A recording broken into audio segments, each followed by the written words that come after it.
Each window that was open, that is just full of clothes, and each window, little old donated belongings.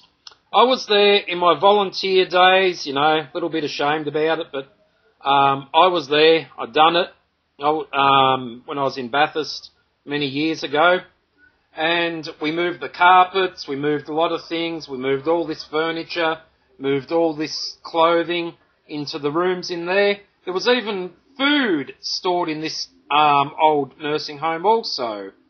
One of my fondest memories here was lying on a morgue table, a steel one that was left behind in the abandoned nursing home. Ah well, we all do crazy things, but at least I've done something on Men's Help TV. One of the worst things there was the sewerage smell. There was leaking sewerage going through there, especially when the food was being stored and donated to the general public, like corn chips and lollies, but the corn chips, the mice would eat them.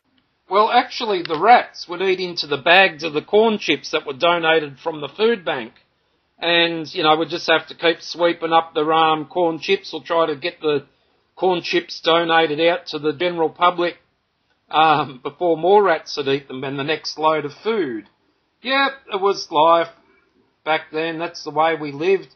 But I would never want to live like that again on Men's Help TV. Why I remember the carpets from Grace Brothers from this subject is because I got a scar on my arm, on my forearm. It's where I got a cancer mole removed. And I was driving the truck at the time loading up the carpets with someone else. And all the desks and all this other stuff from Grace Brothers in Bathurst when they shut down after they had auctions and so on. Yeah, oh well. See, I was there. This place is one of the reasons why I gave up doing physical charity work. When you look at all that stuff that never got out to anyone, which, you know, if you look at each T-shirt there, you probably will feed about 80,000 people, probably even more in T-shirts alone. Little low pants, and this is a nursing home full of clothes, just each room. Maybe there would have been about 500,000 to 1 million items of clothing. It's really hard to say because I hadn't been there for many years. Each item that went out was documented and written down to Ukraine, Africa, wherever it went. It was a lot of time and process. Keeping stuff here on storage was only supposed to be for a couple of months or until some other suitable place was found, but it just never lasted. It went on for years and years. Through the kindness of these people, then they were taken to court because they were told, you know, the charity was told to remove their stuff and find something better that's suitable away from all the dangers. Ah well, kindness doesn't pay.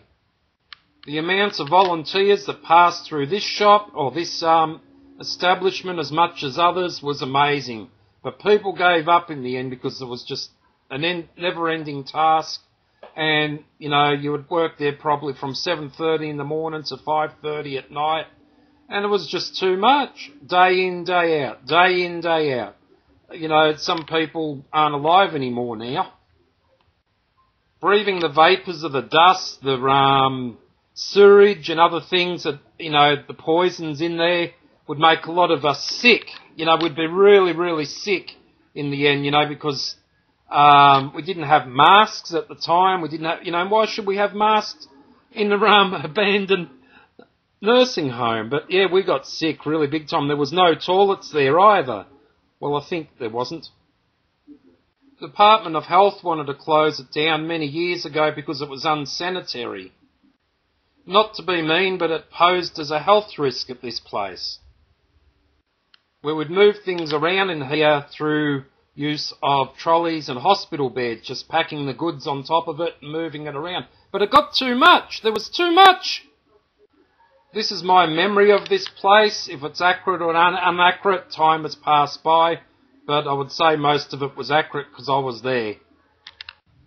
Years later, which is say 7 to 10 years later, I don't know what happened, but it must have got gigantic, all the stuff in there. It was already that then. No game scheme underscore. Scam paid rappers down with all Australian TV giving the rappers down with all Australian TV giving the rappers.